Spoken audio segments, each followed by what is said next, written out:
The United States Border Patrol has exciting and rewarding career opportunities with the nation's largest law enforcement organization. Earn great pay, outstanding federal benefits, and up to $20,000 in recruitment incentives. Learn more online at cbp.gov/career/USBP. I need new music. Discover new music now. JJO. Johnny, how are you doing, buddy? I'm awesome, man. Thank you. How are you, brother? Well, Johnny, let's get to it here because exciting news, I think, for everyone out there in the rock world.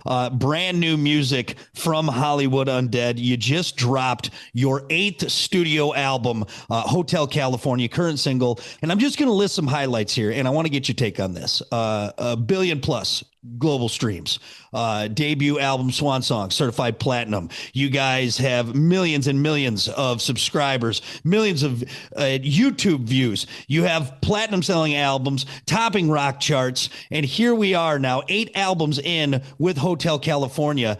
That's a long way from the first song that was posted on the band's MySpace page all those years ago, which is a very dated sentence, by the way. As an artist, how does that feel? What does that mean from where you started to where you're at now at this point with Hollywood Undead? It's crazy to me because I don't really think about it. But then, we've been a band for, 18 years, which is basically half my life. And when you start out like that, we certainly weren't planning on it. I wasn't planning on really being alive anymore. So now I'm kind of recuperating from that decision.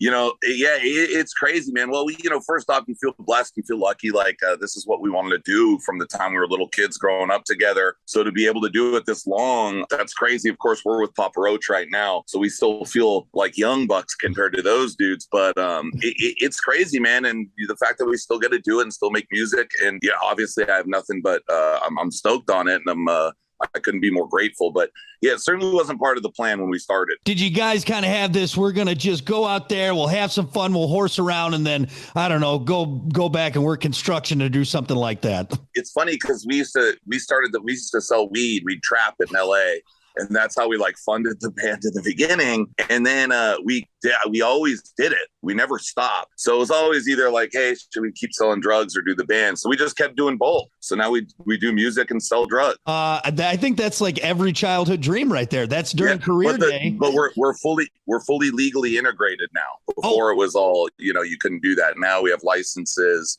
So I can actually talk, tell people, and it's not they still think I'm a criminal, but that's for other reasons. I like that. Where was that booth on career day? The musician drug dealer booth. That was the one that I think we all wanted. Wanted there. Dude, I have 3 kids. If my daughter brings me in, I'm going to have to tell those little bastards the truth. I sell your parents weed. Yeah, your teacher, Mrs. Johnson, big pothead. She just loves it. She loves it. Great customer. Well, it's such an interesting dynamic. And like you said, here we are all these years later now as maybe the more adult version.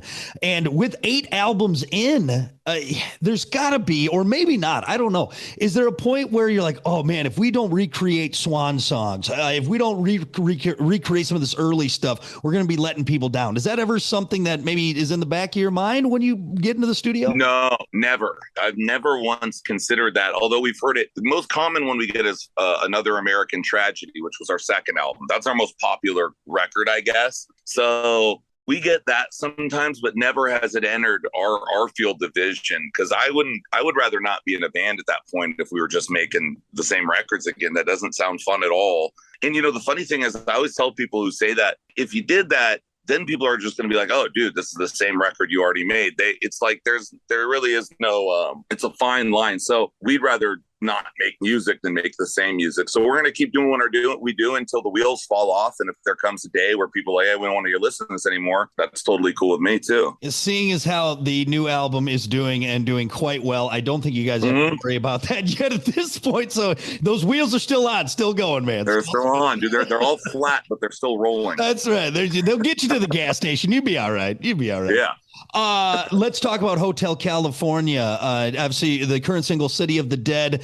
Do you maybe have a favorite track on the album? Is there a song on there that maybe really speaks to you? It's like, oh, yeah, I'm digging this one, man. Yeah, I mean, obviously, we listen to it a lot more because we mix it. So you're listening to So it kind of alternates. Hourglasses in World War Me are probably like my favorite track. City of the Dead's another standout, but I would say Hourglass right now is the song that I appreciate the most, especially because the story, it's all about us growing up in LA. We recorded the record in Hollywood in this dude's back house, producer named Drew Folk.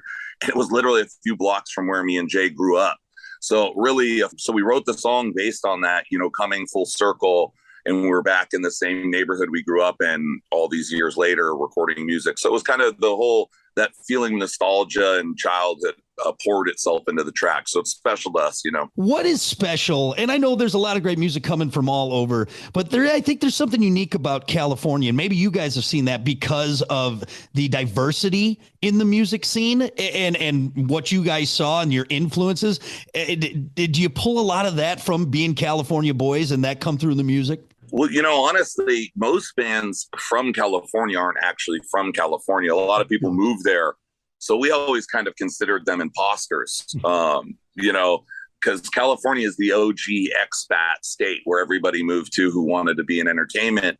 So we always kind of frowned upon that because the rest of the country kind of knows what this is like now. It's like, everybody, we got priced out of our own neighborhood and stuff with gentrification because these hipsters move in from the Midwest. Nothing wrong with the Midwest. But, so we always kind of had an issue with it. When we used to tell people, people come in, we'd meet people or whatever. And where are you from? Like, we're like, here, but before this, I'm like, here, like where you live is where I grew up. I used to play handball in your parking spot, and that kind of trips people out. So most of these bands that claim LA are not LA bands. So we never really looked at them as LA artists, except for the rap guys, the hip hop community in South LA, we've always given them respect and stuff. But in the rock world, most of them are suburban kids, So suburban kids that want to be California hippies. I like that. That's all right. Yeah. And they're all complaining about their childhoods because they didn't have 4 cars. They only had 3. I don't know what the hell talking about. Hey, this is Johnny Three Tears from Hollywood Undead on Madison's Solid Rock 94.1 JJO.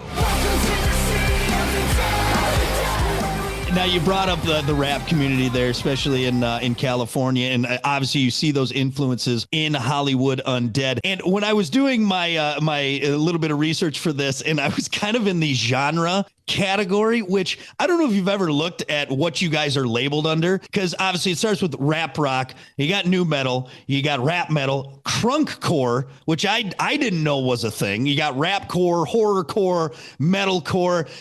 Do labels ever kind of make your head spin? Did you try and fit into one of those? Or you're just like, whatever, man, we're doing what we do. This is it. I don't care what you label it. I mean, when someone asks me like what kind of band we're in, I just say a rock band. There's obviously a lot of avenues that kind of sprout out from that.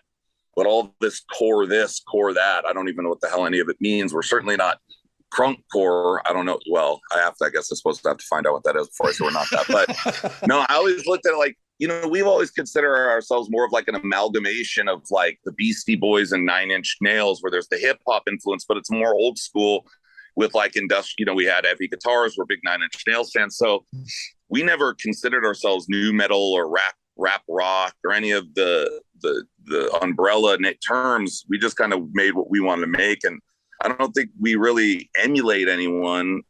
So I've never looked at it. We obviously play like a lot of metal festivals and stuff, and we're kind of the odd sheep out, but we've always enjoyed it. We don't want to make music like other people. We like people to know whether they like it or don't like it, that it's individualized, and we try and, make new things. What's the point? We can't reinvent the wheel, but that doesn't mean we're not going to try. I don't get the point of writing the same old formula, You can you don't reinvent the wheel. You just put some sweet spinners on there, right? Yeah, some fat spinners from AutoZone, cousin.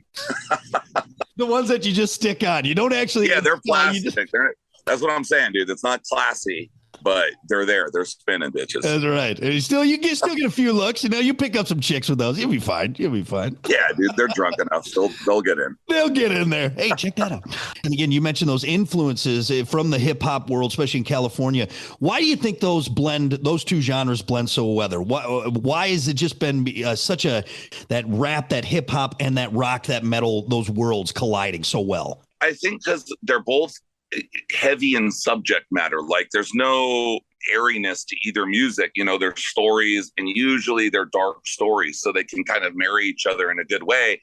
I mean, musically, I think you can make anything work, but really the tough part is the messaging and stuff like that. And I think rock is, especially in the punk world, which is what I kind of grew up on, you know, these are street stories, and they come from a different background, but they mesh well with hip hop and those stories. So I think that is the reason.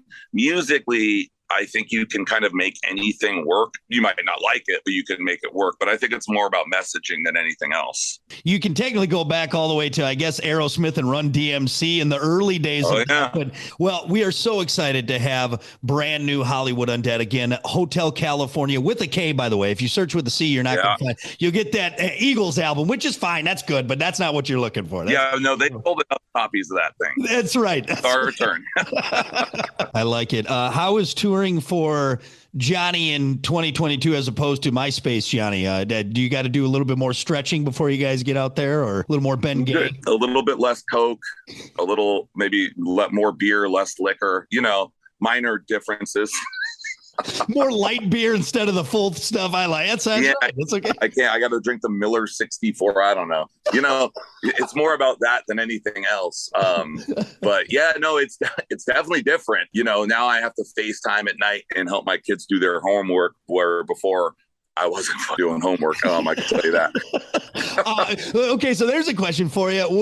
What does Johnny from Hollywood Undead really excel at with the kids' homework? What's your sweet spot there? Oh, dude, I can do it all. I'm much brighter than my wife, so they know who to call, dude. You know, she's not. Yeah, she's got some issues. She needs to repeat fourth grade along with my daughter.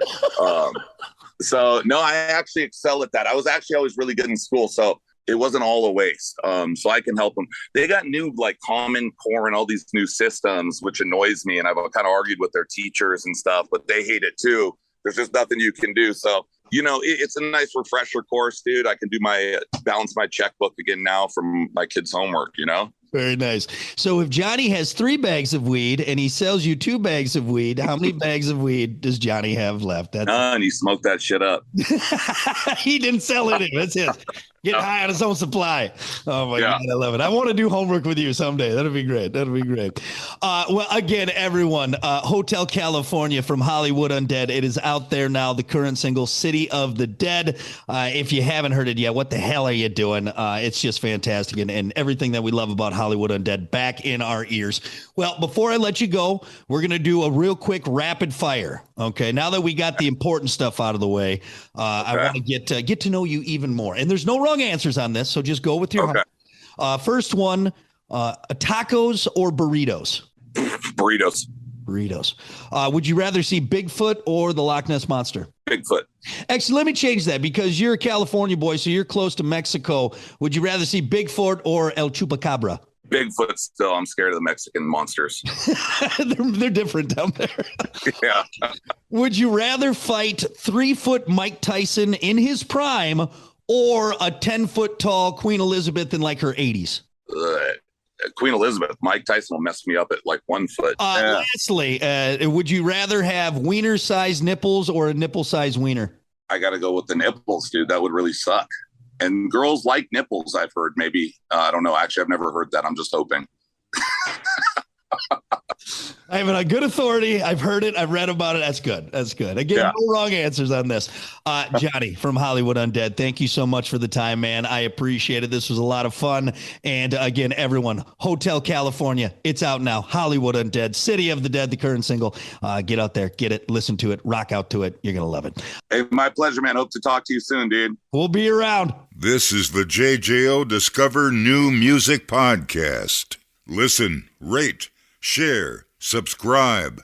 Brock has a new interview every Thursday evening between 6 and 7. Discover new music now at WJJO.com, in the JJO app, or wherever you get your podcasts.